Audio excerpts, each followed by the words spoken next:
उमा महेश्वराय नमः। आप सभी का हमारे YouTube चैनल पर हार्दिक स्वागत है। आज सुने सोमवार व्रत की पौराणिक कथा। बहुत समय पहले वास्कल नामक गांव में बिंदुक नाम का एक ब्राह्मण रहता था। वह अधर्मी, दुरात्मा एवं महापापी था। उसकी स्त्री बहुत सुंदर थी। उसका नाम चंचुला था। वह सदा उत्तम धर्म का पालन करती थी, परंतु बिंदु वेश्यागामी था। इस तरह कुकर्म करते हुए बहुत समय व्यतीत हो गया। उसकी स्त्री काम से पीड़ित होने पर भी स्वधर्म नाश के भय से क्लेश सहकर भी काफी समय तक धर्म भ्रष्ट नहीं हुई। परंतु आगे चलकर वह भी अपने दुराचारी पति के आचरण से प्रभावित होकर दुराचारिणी और अपने धर्म से विमुख हो गई। इस तरह दुराचार में डूबे हुए उन पति पत्नी का बहुत सा समय व्यर्थ बीत गया। वेश्यागामी दूषित बुद्धि वाला वह दुष्ट ब्राह्मण बिंदुक समयानुसार मृत्यु को प्राप्त हो नरक में चला गया। बहुत दिनों तक नरक के दुखों को भोग कर वह मूढ़ बुद्धि पापी विंध्य पर्वत पर भयंकर पिशाच हुआ। इधर उस दुराचारी बिंदु के मर जाने पर वह चंचुला नामक स्त्री बहुत समय तक पुत्रों के साथ अपने घर में रहती रही। पति की मृत्यु के बाद वह भी अपने धर्म से गिरकर पर पुरुषों का संग करने लगी थी। सतियां विपत्ति में भी अपने धर्म का पालन करना नहीं छोड़ती। यही तो तप है। तप कठिन तो होता है, लेकिन इसका फल मीठा होता है। एक दिन दैव योग से किसी पुण्य पर्व के आने पर वह अपने भाई बंधुओं के साथ गोकर्ण क्षेत्र में गई। उसने तीर्थ के जल में स्नान किया एवं बंधुजनों के साथ यहाँ वहाँ घूमने लगी। घूमते घूमते वह एक देव मंदिर में गई। वहां उसने एक ब्राह्मण के मुख से भगवान शिव की परम पवित्र एवं मंगलकारी कथा सुनी। कथावाचक ब्राह्मण कह रहे थे कि जो स्त्रियां व्यभिचार करती हैं वे मरने के बाद जब यमलोक जाती हैं तब यमराज के दूत उन्हें तरह तरह से यंत्रणा देते हैं। वे उसके कामांगों को तप्त लौह दंडों से दागते हैं। तप्त लौह के पुरुष से उसका संसर्ग कराते हैं। ये सारे दंड इतनी वेदना देने वाले होते हैं कि जीव पुकार पुकार कर कहता है कि अब वह ऐसा नहीं करेगा, लेकिन यमदूत उसे छोड़ते नहीं। कर्मों का फल तो सभी को भोगना पड़ता है। देव ऋषि मनुष्य सभी इससे बंधे हुए हैं। ब्राह्मण के मुख से ये वैराग्य बढ़ाने वाली कथा सुनकर चंचुला भय से व्याकुल हो गई। कथा समाप्त होने पर सभी लोग वहां से चले गए। तब कथा बांचने वाले ब्राह्मण देवता से चंचुला ने कहा, हे ब्राह्मण, धर्म को न जानने के कारण मेरे द्वारा बहुत बड़ा दुराचार हुआ है। स्वामी, मेरे ऊपर कृपा कर मेरा उद्धार कीजिए। आपके प्रवचन को सुनकर मुझे इस संसार से वैराग्य हो गया है। मुझ मूढ़ चित्त वाली पापिनी को धिक्कार है। मैं निंदा के योग्य हूँ। मैं बुरे विषयों में फंसकर अपने धर्म से विमुख हो गई थी। कौन मुझ जैसी कुमार्ग में मन लगाने वाली पापिनी का साथ देगा? जब यमदूत मेरे गले में फंदा डालकर मुझे बांध कर ले जाएंगे और नरक में मेरे शरीर के टुकड़े करेंगे, तब मैं कैसे उन महायातनाओं को सहन कर पाऊंगी? मैं सब प्रकार से नष्ट हो गई हूँ, क्योंकि अभी तक मैं हर तरह से पाप में डूबी रही हूँ। हे ब्राह्मण, आप मेरे गुरु हैं। आप ही मेरे माता पिता हैं। मैं आपके शरण में आई हूँ। मुझ अबला का अब आप ही उद्धार कीजिए। इस प्रकार विलाप करती हुई चंचुला ब्राह्मण देवता के चरणों में गिर पड़ी। तब ब्राह्मण ने उसे कृपा पूर्वक उठाया और इस प्रकार कहा, नारी, तुम सौभाग्यशाली हो जो भगवान शंकर की कृपा से तुमने वैराग्यपूर्ण ये कथा सुनी। कथा सुनकर समय से अपनी गलती का एहसास कर लिया है। तुम डरो मत और भगवान शिव की शरण में जाओ। उनकी परम कृपा से तुम्हारे सभी पाप नष्ट हो जाएंगे। मैं तुम्हें भगवान शिव की कथा सहित वह मार्ग बताऊंगा जिसके द्वारा तुम्हें सुख देने वाली उत्तम गति प्राप्त होगी। शिव कथा सुनने से तुम्हारी बुद्धि शुद्ध हो गई है और तुम्हें पश्चाताप हुआ है तथा मन में वैराग्य उत्पन्न हुआ है। पश्चाताप ही पाप करने वाले पापियों के लिए सबसे बड़ा प्रायश्चित है। जो मनुष्य अपने कुकर्म के लिए पश्चाताप नहीं करता, वह उत्तम गति प्राप्त नहीं करता, परंतु जिसे अपने कुकृत्य पर हार्दिक पश्चाताप होता है, वह अवश्य उत्तम गति का भागीदार होता है। इसमें कोई शक नहीं है। शुद्ध चित्त में ही भगवान शिव व पार्वती का वास होता है। वह शुद्धात्मा पुरुष सदा शिव के पद को प्राप्त होता है। इस कथा का श्रवण सभी मनुष्यों के लिए कल्याणकारी है, अतः इसकी आराधना व सेवा करनी चाहिए। हे ब्राह्मण पत्नी, तुम अन्य विषयों से अपने मन को हटाकर भगवान शंकर की इस परम पावन कथा को सुनो। इससे तुम्हारे चित्त की शुद्धि होगी और तुम्हें मोक्ष की प्राप्ति होगी। जो मनुष्य निर्मल हृदय से भगवान शिव के चरणों का चिंतन करता है, उसकी एक ही जन्म में मुक्ति हो जाती है। ये कहकर वे ब्राह्मण चुप हो गए। उनका हृदय करुणा से भर गया। वे ध्यान में मग्न हो गए। ब्राह्मण का ये उपदेश सुनकर चंचुला के नेत्रों में आनंद के आंसू छलक आए। वह हर्ष भरे हृदय से ब्राह्मण देवता के चरणों में गिर गई और हाथ जोड़कर बोली, मैं कृतार्थ हो गई। हे ब्राह्मण, शिव भक्तों में श्रेष्ठ स्वामिन, आप धन्य हैं। आप परमार्थदर्शी हैं और सदा परोपकार में लगे रहते हैं। साधो, मैं नरक के समुद्र में गिर रही हूँ, कृपा कर मेरा उद्धार कीजिए। जिस पौराणिक व अमृत के समान कथा की बात आपने की है, उसे सुनकर ही मेरे मन में वैराग्य उत्पन्न हुआ है। उस अमृतमयी कथा को सुनने के लिए मेरे मन में बड़ी श्रद्धा हो रही है। कृपया आप मुझे उसे सुनाइए। कथा सुनने की इच्छा मन में लिए हुए चंचुला उन ब्राह्मण देवता की सेवा में वहीं रहने लगी। उस गोकर्ण नामक महाक्षेत्र में उन ब्राह्मण देवता के मुख से चंचुला भगवान शिव की भक्ति, ज्ञान और वैराग्य बढ़ाने वाली और मुक्ति देने वाली परम उत्तम कथा सुनकर कृतार्थ हुई। उसका चित्त शुद्ध हो गया। वह अपने हृदय में शिव के सगुण रूप का चिंतन करने लगी। वह सदैव शिव के सच्चिदानंदमय स्वरूप का स्मरण करती थी। तत्पश्चात अपना समय पूर्ण होने पर चंचुला ने बिना किसी कष्ट के अपना शरीर त्याग दिया। उसे लेने के लिए एक दिव्य विमान वहां पहुंचा। ये विमान शोभा साधनों से सजा था एवं शिवगणों से सुशोभित था। चंचुला विमान से शिवपुरी पहुंची। उसके सारे पाप धुल गए। वह दिव्यांगना हो गई। वह गौरांगी देवी मस्तक पर अर्धचंद्र का मुकुट व अन्य दिव्य आभूषण पहने शिवपुरी में पहुंची। वहां उसने सनातन देवता त्रिनेत्रधारी महादेव शिव को देखा। सभी देवता उनकी सेवा में भक्तिभाव से उपस्थित थे। उनकी अंग कांति करोड़ों सूर्यों के समान प्रकाशित हो रही थी। 5 मुख और हर मुख में 3 नेत्र थे। मस्तक पर अर्धचंद्राकार मुकुट शोभायमान हो रहा था। कंठ में नील चिन्ह था। उनके साथ में देवी गौरी विराजमान थी, जो विद्युत पुंज के समान प्रकाशित हो रही थी। महादेव जी की कांति कपूर के समान गौर थी। उनके शरीर पर श्वेत वस्त्र थे तथा शरीर श्वेत भस्म से युक्त था। इस प्रकार भगवान शिव के परम उज्जवल रूप के दर्शन कर चंचुला बहुत प्रसन्न हुई।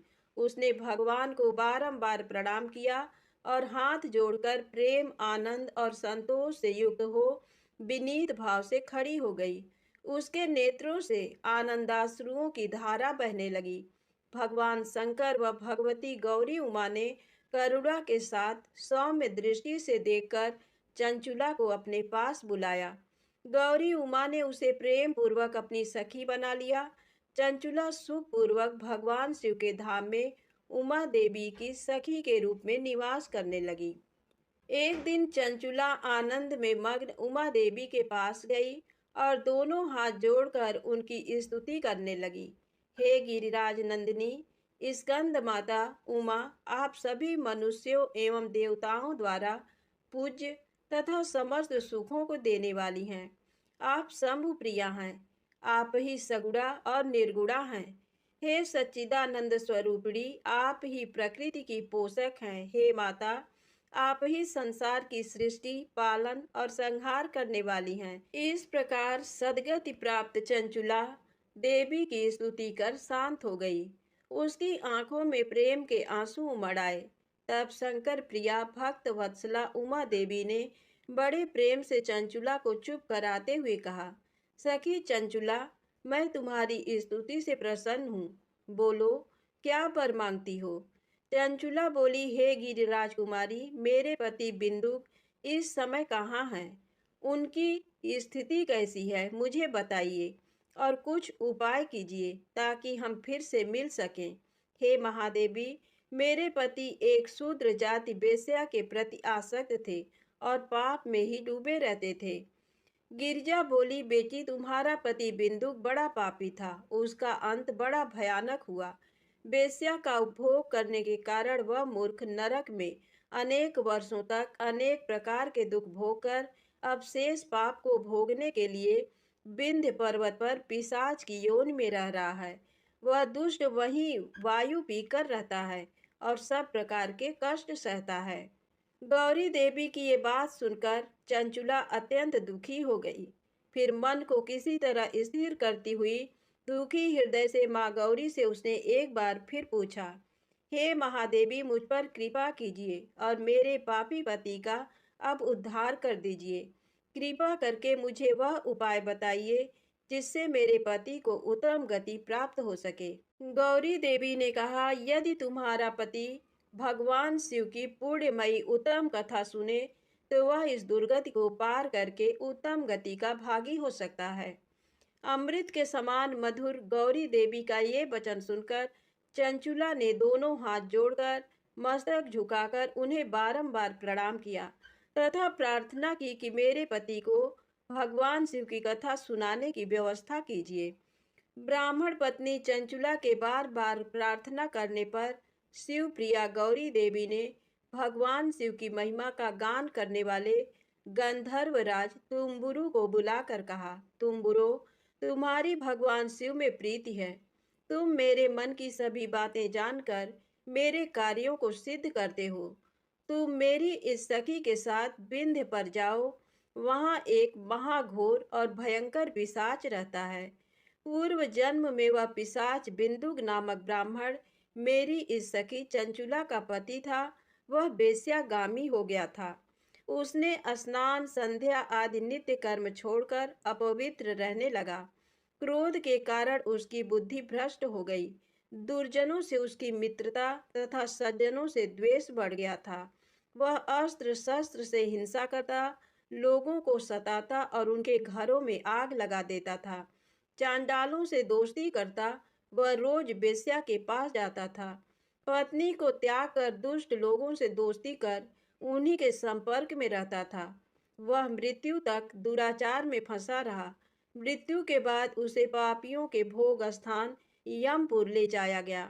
वहां घोर नरकों को सहकर इस समय वह विंध्य पर पिशाच बनकर रह रहा है और पापों का फल भोग रहा है। तुम उसके सामने परम पुण्यमयी पापों का नाश करने वाली भगवान शिव की दिव्य कथा का प्रवचन करो। इस कथा को सुनने से उसका हृदय सभी पापों से मुक्त होकर शुद्ध हो जाएगा और वह प्रेत योनि से मुक्त हो जाएगा।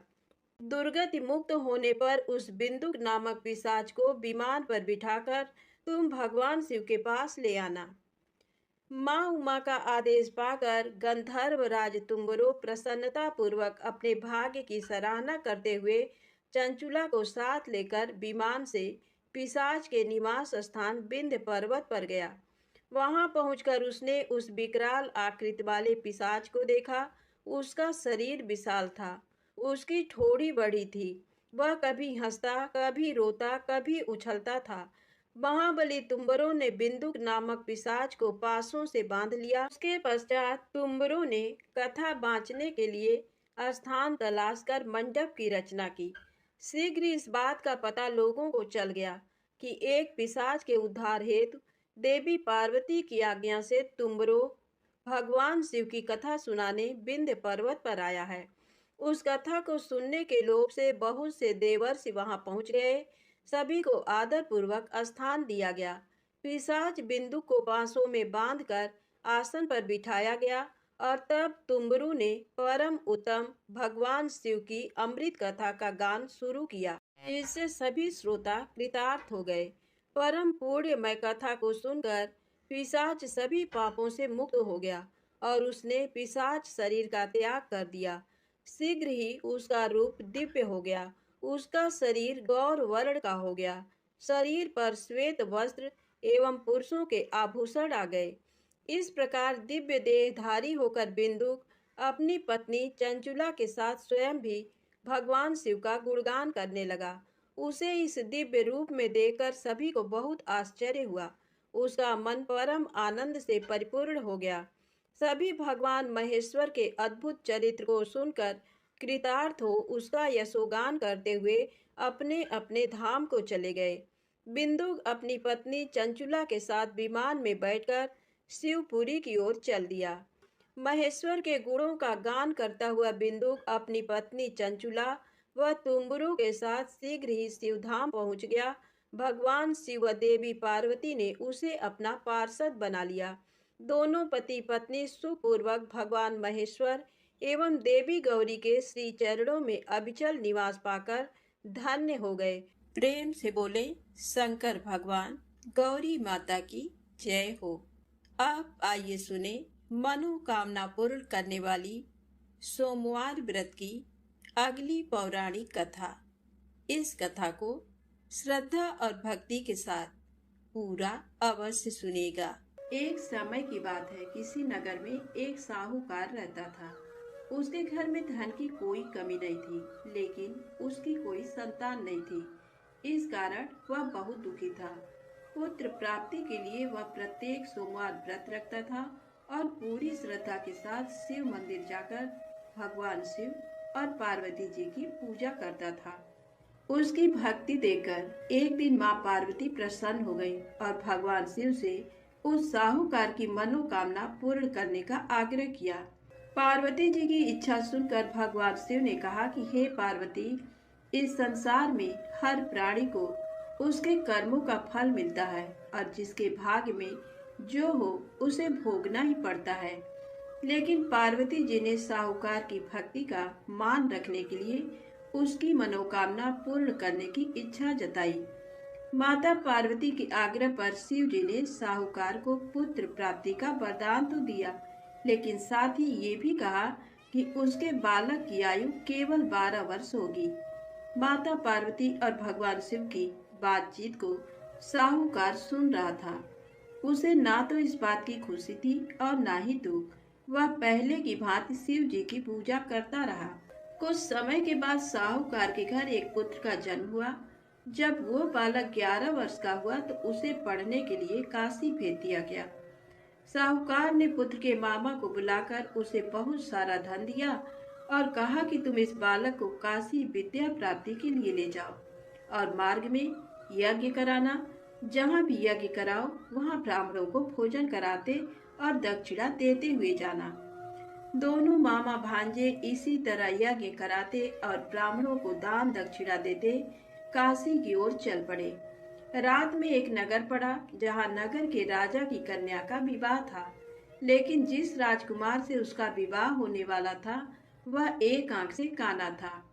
राजकुमार के पिता ने अपने पुत्र के काना होने की बात को छुपाने के लिए एक चाल सोची। साहूकार के पुत्र को देखकर उसके मन में एक विचार आया। उसने सोचा क्यों न इस लड़के को दूल्हा बनाकर राजकुमारी से विवाह करा दूं। विवाह के बाद इसको धन देकर विदा कर दूंगा और राजकुमारी को अपने नगर ले जाऊंगा। लड़के को दूल्हे के वस्त्र पहनाकर राजकुमारी से विवाह कर दिया गया। लेकिन साहूकार का पुत्र ईमानदार था। उसे ये बात न्याय संगत नहीं लगी। उसने अवसर पाकर राजकुमारी के चुन्नी के पल्ले पर लिखा कि तुम्हारा विवाह तो मेरे साथ हुआ है, लेकिन जिस राजकुमार के संग तुम्हें भेजा जाएगा वह एक आंख से काना है। मैं तो काशी पढ़ने जा रहा हूँ। जब राजकुमारी ने चुन्नी पर लिखी बातें पढ़ी तो उसने अपने माता पिता को ये बात बताई। राजा ने अपनी पुत्री को विदा नहीं किया, जिससे बारात वापस चली गई। दूसरी ओर साहूकार का लड़का और उसका मामा काशी पहुंचे और वहां जाकर उन्होंने यज्ञ किया। जिस दिन लड़के की आयु 12 साल की हुई, उसी दिन यज्ञ रखा गया। लड़के ने अपने मामा से कहा कि मेरी तबीयत कुछ ठीक नहीं है। मामा ने कहा कि तुम अंदर जाकर सो जाओ। शिव जी के वरदान के अनुसार कुछ ही देर में उस बालक के प्राण निकल गए। मृत भांजे को देख उसके मामा ने विलाप शुरू किया। संयोगवश उसी समय शिव जी और माता पार्वती उधर से जा रहे थे। पार्वती ने भगवान से कहा, स्वामी, मुझे इसके रोने के स्वर सहन नहीं हो रहा है। आप इस व्यक्ति के कष्ट को अवश्य दूर करें। जब शिव जी मृत बालक के समीप गए तो वह बोले, ये उसी साहूकार का पुत्र है जिसे मैंने 12 वर्ष की आयु का वरदान दिया। अब इसकी आयु पूरी हो चुकी है। लेकिन मातृभाव से विभोर माता पार्वती ने कहा कि हे महादेव, आप इस बालक को और आयु देने की कृपा करें, अन्यथा इसके वियोग में इसके माता पिता भी तड़प तड़प कर मर जाएंगे। माता पार्वती के आग्रह पर भगवान शिव ने उस लड़के को जीवित होने का वरदान दिया। शिव जी की कृपा से वह लड़का जीवित हो गया। शिक्षा समाप्त करके लड़का मामा के साथ अपने नगर की ओर चल दिया। दोनों चलते हुए उसी नगर में पहुंचे जहां उसका विवाह हुआ था। उस नगर में भी उन्होंने यज्ञ का आयोजन किया। उस लड़के के ससुर ने उसे पहचान लिया और महल में ले जाकर उसकी खातिरदारी की और अपनी पुत्री को विदा किया। इधर साहूकार और उसकी पत्नी भूखे प्यासे रहकर बेटे की प्रतीक्षा कर रहे थे। उन्होंने प्रण कर रखा था कि यदि उन्हें अपने बेटे की मृत्यु का समाचार मिला तो वह भी प्राण त्याग देंगे। परंतु अपने बेटे के जीवित होने का समाचार पाकर वह बेहद प्रसन्न हुए। उसी रात भगवान शिव ने व्यापारी के स्वप्न में आकर कहा, हे श्रेष्ठी, मैंने तेरे सोमवार के व्रत करने और व्रत कथा सुनने से प्रसन्न होकर तेरे पुत्र को लंबी आयु प्रदान की है। इसी प्रकार जो कोई सोमवार व्रत करता है या कथा सुनता और पढ़ता है, उसके सभी दुख दूर होते हैं और समस्त मनोकामनाएं पूर्ण होती हैं। प्रेम से बोले शंकर भगवान की जय हो। अब आइए सुने भगवान शिव को बिल्व पत्र क्यों है इतने प्रिय। एक बार नारद जी ने भोलेनाथ की स्तुति कर पूछा, प्रभु, आपको प्रसन्न करने के लिए सबसे उत्तम और सुलभ साधन क्या है। हे त्रिलोकीनाथ, आप तो निर्विकार और निष्काम हैं। आप सहज ही प्रसन्न हो जाते हैं। फिर भी मेरी जानने की इच्छा है कि आपको क्या प्रिय है। तब शिव जी बोले, नारद जी, वैसे तो मुझे भक्त के भाव सबसे प्रिय हैं। फिर भी आपने पूछा है तो बताता हूँ। मुझे जल के साथ साथ बिल्व पत्र बहुत प्रिय हैं। जो अखंड बिल्व पत्र मुझे श्रद्धा से अर्पित करते हैं, मैं उन्हें अपने लोक में स्थान देता हूँ। नारद जी भगवान शंकर और माता पार्वती की वंदना कर अपने लोक को चले गए। उनके जाने के पश्चात पार्वती जी ने शिव जी से पूछा, हे प्रभु, मेरी ये जानने की बड़ी उत्कट इच्छा हो रही है कि आपको बिल्व पत्र इतने प्रिय क्यों हैं। कृपा करके मेरी जिज्ञासा शांत करें। तब शिव जी बोले, हे शिवे, बिल्व के पत्ते मेरी जटा के समान हैं। उसका त्रिपत्र यानी 3 पत्ते ऋग्वेद, यजुर्वेद और सामवेद हैं। शाखाएं समस्त शास्त्र का स्वरूप हैं। बिल्व वृक्ष को आप पृथ्वी का कल्प वृक्ष समझें, जो ब्रह्मा विष्णु शिव स्वरूप हैं। स्वयं महालक्ष्मी ने शैल पर्वत पर बिल्व वृक्ष रूप में जन्म लिया था। ये सुनकर पार्वती जी कौतूहल में पड़ गईं। उन्होंने पूछा, देवी लक्ष्मी ने आखिर बिल्व वृक्ष का रूप क्यों लिया। आप ये कथा विस्तार से कहें। तब भोलेनाथ ने माता पार्वती को कथा सुनानी शुरू की। हे देवी, सतयुग में ज्योति रूप में मेरे अंश का रामेश्वर लिंग था। ब्रह्मा आदि देवों ने उसका विधिवत पूजन अर्चन किया था। फलतः मेरे अनुग्रह से वाग देवी सबकी प्रिया हो गई। वे भगवान विष्णु को सतत प्रिय हो गई। मेरे प्रभाव से भगवान केशव के मन में वाग्देवी के लिए जितनी प्रीति हुई वह स्वयं लक्ष्मी को नहीं भाई। अतः लक्ष्मी देवी चिंतित और रुष्ट होकर परम उत्तम श्रीशैल पर्वत पर चली गईं। वहां उन्होंने मेरे लिंग विग्रह की उग्र तपस्या प्रारंभ कर दी। हे परमेश्वरी, कुछ समय बाद महालक्ष्मी जी ने मेरे लिंग विग्रह से थोड़ा ऊर्ध्व में एक वृक्ष का रूप धारण कर लिया और अपने पत्र पुष्प द्वारा निरंतर मेरा पूजन करने लगी। इस तरह उन्होंने 1 करोड़ वर्ष तक आराधना की। अंततः उन्हें मेरा अनुग्रह प्राप्त हुआ। महालक्ष्मी ने मांगा कि श्रीहरि के हृदय में मेरे प्रभाव से वाग्देवी के लिए जो स्नेह हुआ है वह समाप्त हो जाए। शिव जी बोले, हे पार्वती, मैंने महालक्ष्मी को समझाया कि श्रीहरि के हृदय में आपके अतिरिक्त किसी और के लिए कोई प्रेम नहीं है। वाग्देवी के प्रति तो उनकी श्रद्धा है। यह सुनकर लक्ष्मी जी प्रसन्न हो गईं और पुनः श्री विष्णु के हृदय में स्थित होकर निरंतर उनके साथ विहार करने लगी। हे पार्वती, महालक्ष्मी के हृदय का एक बड़ा विकार इस प्रकार दूर हुआ था। इस कारण हरिप्रिया उसी वृक्ष रूप में सर्वदा अतिशय भक्ति से भरकर यत्न पूर्वक मेरी पूजा करने लगी। बिल्व इस कारण मुझे बहुत प्रिय है और मैं बिल्व वृक्ष का आश्रय लेकर रहता हूँ।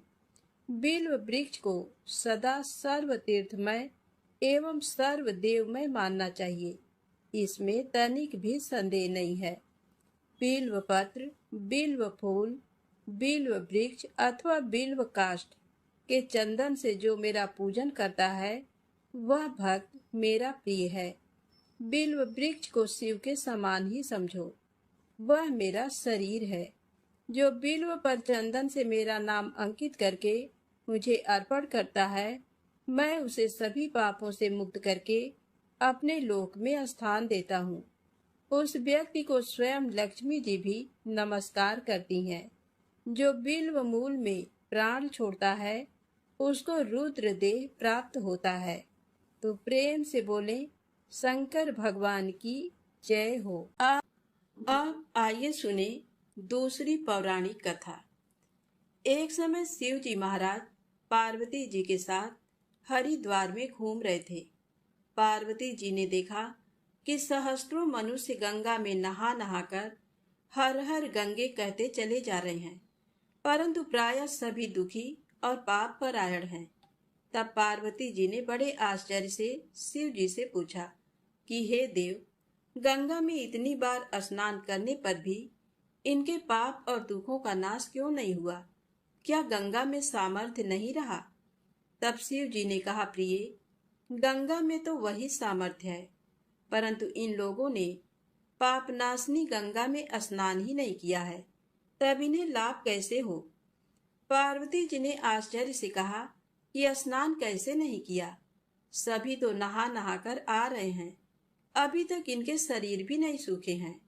तब शिव जी ने कहा, ये केवल जल में डुबकी लगाकर आ रहे हैं, तुम्हें कल इसका रहस्य समझाऊंगा।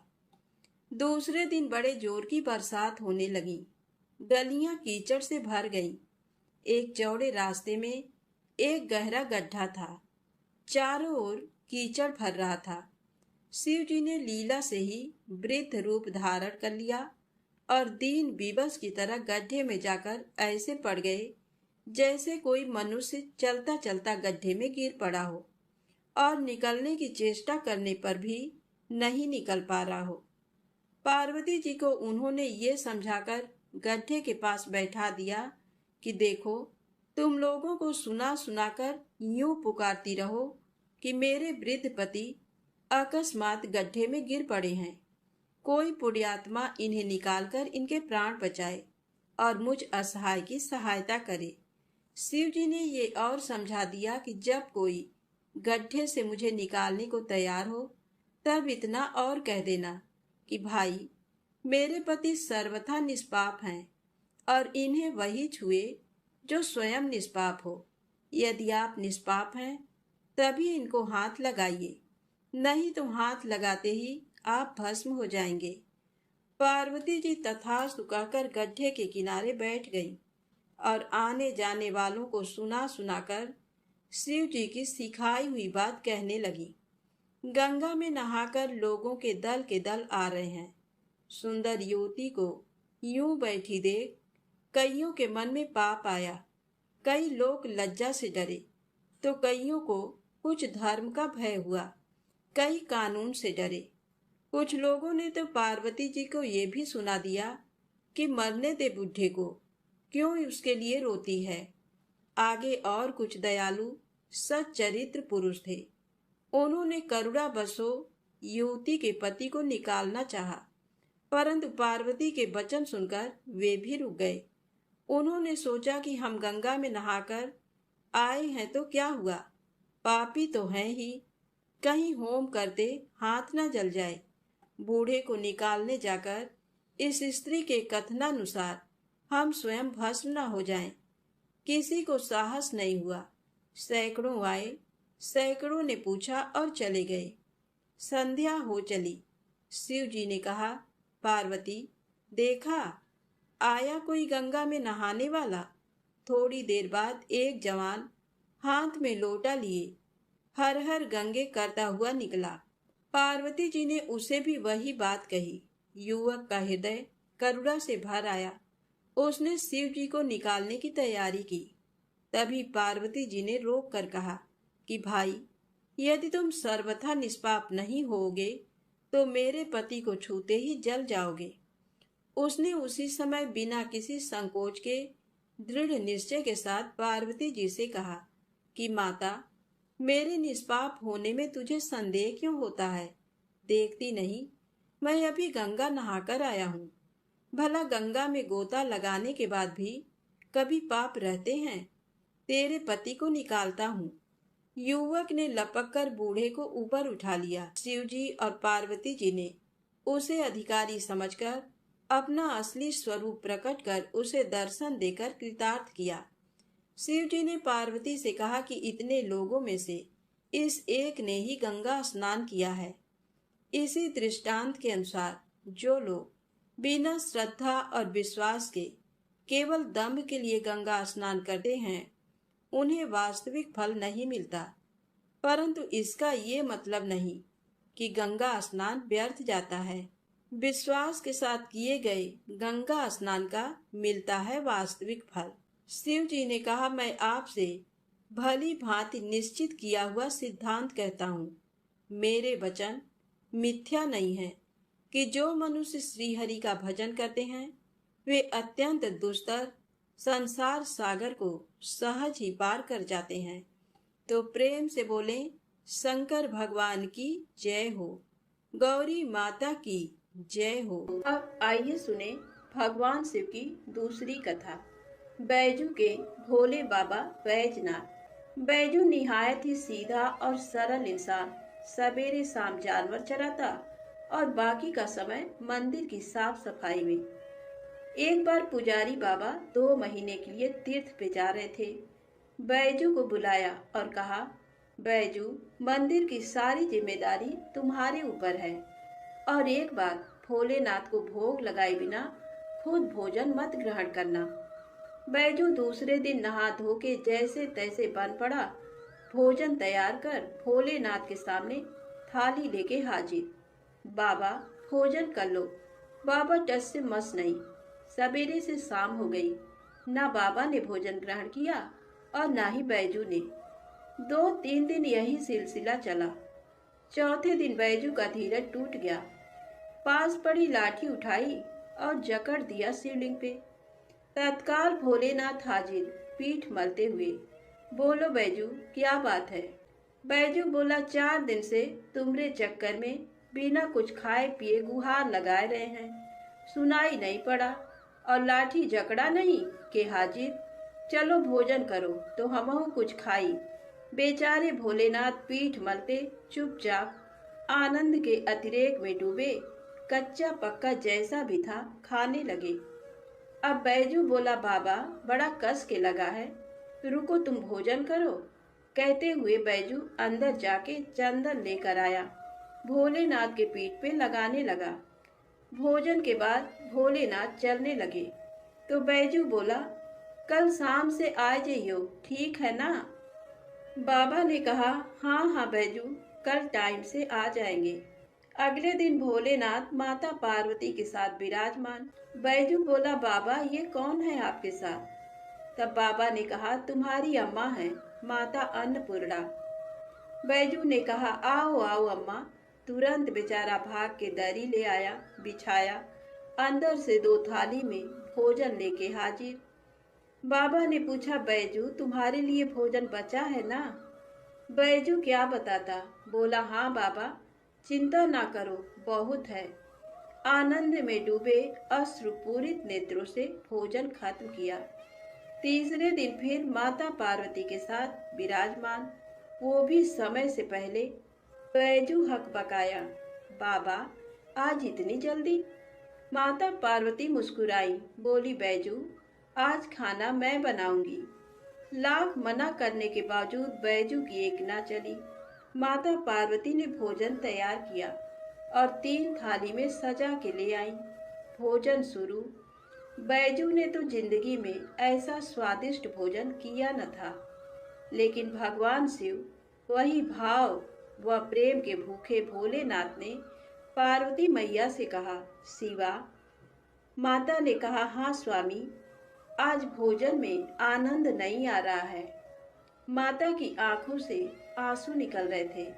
सच स्वामी, ना वो स्वाद है ना वो रस। धन्य है माता अन्नपूर्णा, जिनके नाम मात्र से भोजन में मिठास बढ़ जाए। उनको खुद का बनाया दो का भोग सामग्री और कहाँ 3 आदमी का भोजन। बेचारे बैजू को अपने जानवर तक बेच देने पड़े। किन्हीं कारणवश पुजारी बाबा बजाय 2 महीनों के 1 महीने के अंदर ही तीर्थ से वापस आ गए। पुजारी बाबा ने बैजू को बुलाया और कहा, बैजू भोलेनाथ को समय से भोग लगाता था ना? बैजू ने कहा, हाँ पुजारी बाबा, पर बाबा तुम तो कहत रहे हो कि वो अकेले आएंगे, पर वो तो माता अन्नपूर्णा के साथे आवत रहे और दोनों जने कस के भोजनों करत रहे। हमका आपन जानवर तक बेचे के पड़ा। पुजारी बाबा अपलक बैजू को निहार रहे थे। जानते थे कि ये झूठ बोल नहीं सकता। तो क्या भोलेनाथ माता पार्वती के साथ आते थे? तब बाबा ने कहा, बैजू आज तुम फिर भोग लगाओ, देखें कौन कौन आता है। बैजू बेचारा समय से भोजन लेके हाजिर। बुलाना शुरू। काहे को भोलेनाथ आए? बुलाते बुलाते थक गया, पर ना भोलेनाथ को आना था ना वो आए।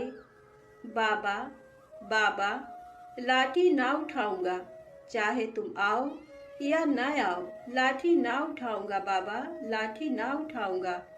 बस शिवलिंग पकड़ के रोए जा रहा था और यही बोल रहा था, बाबा लाठी ना उठाऊंगा।